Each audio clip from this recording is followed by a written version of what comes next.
السلام علیکم ورحمۃ اللہ وبرکاتہ۔ الحمد للہ رب العالمین والصلاة والسلام علی سید المرسلین، اما بعد فاعوذ باللہ من الشیطان الرجیم، بسم اللہ الرحمن الرحیم۔ برادران عزیز و معزز خواتین، آج کی اس نشست میں سورۃ النحل کی آیت نمبر 111 سے 117 تک تمام آیات کا ترجمہ و تفسیر پیش کرنے کی سعادت حاصل کی جائے گی۔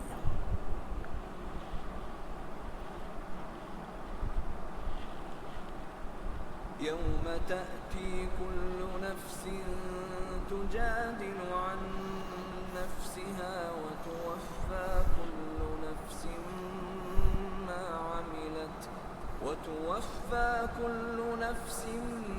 ما عملت وهم لا يظلمون۔ وضرب الله مثلا قرية كانت آمنة مطمئنة يأتيها رزقها رغدا من كل مكان فكفرت بأنعم الله فأذاقها الله لباس الجوع والخوف بما كانوا يصنعون۔ ولقد جاءهم رسول منهم فكذبوه فأخذهم العذاب وهم ظالمون۔ فكلوا مما رزقكم الله حلالا طيبا واشكروا نعمة الله إن كنتم إياه تعبدون۔ إنما حرم عليكم الميتة والدم ولحم الخنزير وما أهل لغير الله به، فمن اضطر غير باغ ولا عاد فإن الله غفور رحيم۔ ولا تقولوا لما تصف ألسنتكم الكذب هذا حلال وهذا حرام لتفتروا على الله الكذب، إن الذين يفترون على الله الكذب لا يفلحون۔ متاع قليل ولهم عذاب أليم۔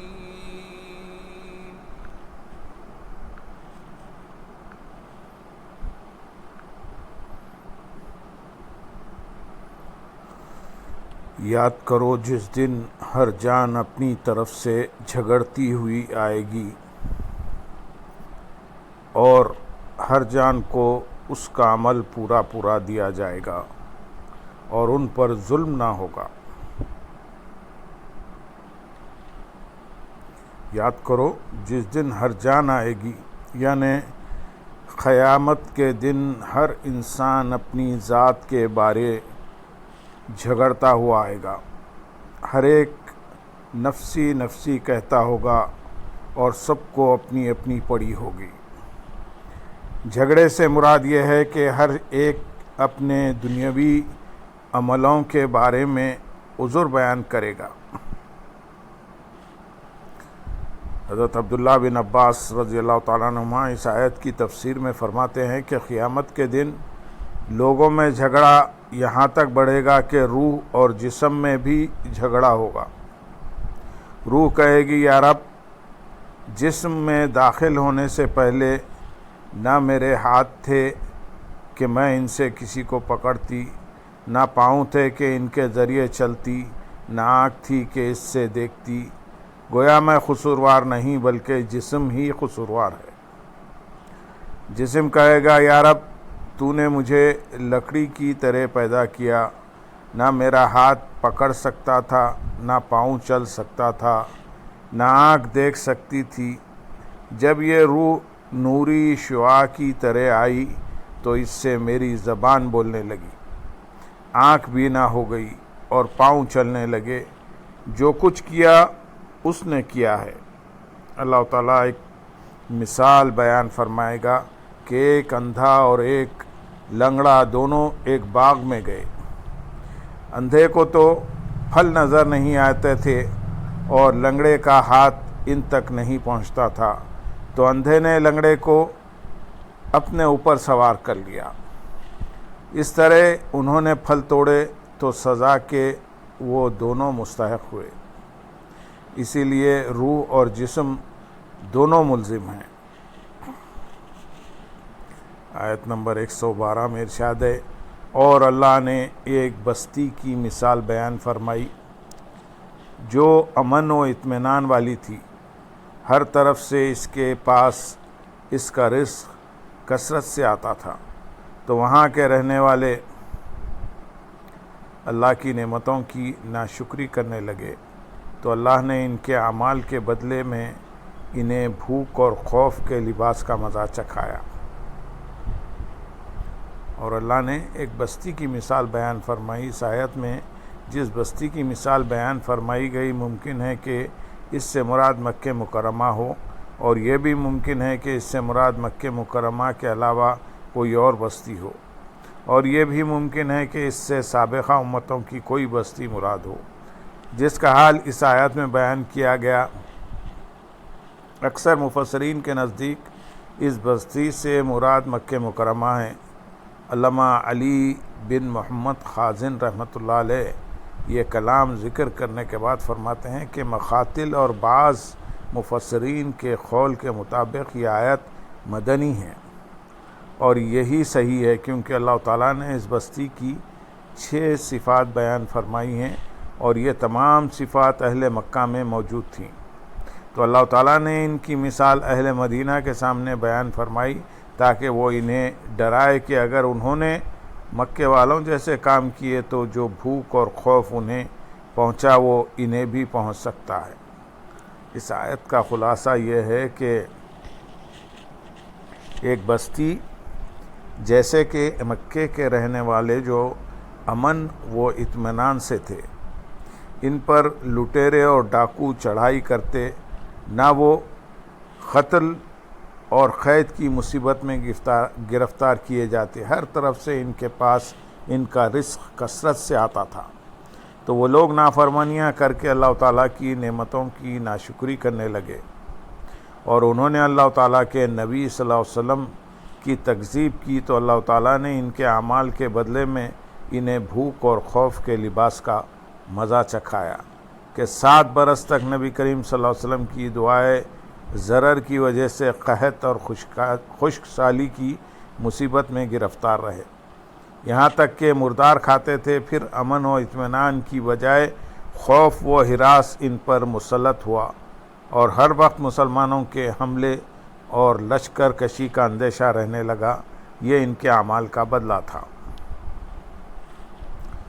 آیت نمبر 113 میں ارشاد ہے، اور بے شک ان کے پاس انہی میں سے ایک رسول تشریف لایا، تو انہوں نے اسے جھٹلایا تو انہیں عذاب نے پکڑ لیا، اور وہ زیادتی کرنے والے تھے۔ اور بے شک ان کے پاس انہی میں سے ایک رسول تشریف لایا، یعنی اہل مکہ کے پاس انہی کی جنس سے ایک عظیم رسول یعنی انبیاء کے سردار محمد مصطفیٰ صلی اللہ علیہ وسلم تشریف لائے۔ اہل مکہ نے انہیں جھٹلایا تو اللہ تعالیٰ نے اہل مکہ کو بھوک اور خوف کے عذاب میں مبتلا کر دیا، اور ان کا حال یہ تھا کہ وہ کفر کرنے والے تھے۔ آیت نمبر 114 اور 115 میں ارشاد ہے، تو اللہ کا دیا ہوا حلال پاکیزہ رزق کھاؤ اور اللہ کی نعمت کا شکر ادا کرو، اگر تم اس کی عبادت کرتے ہو۔ تم پر صرف مردار اور خون اور سور کا گوشت اور وہ جس کے ذبح کرتے وقت اللہ کے سوا کسی اور کا نام پکارا گیا، سب حرام کر دیا ہے۔ پھر جو مجبور ہو اس حال میں کہ نہ خواہش سے کھا رہا ہو اور نہ حد سے بڑھ رہا ہو، تو بے شک اللہ بخشنے والا مہربان۔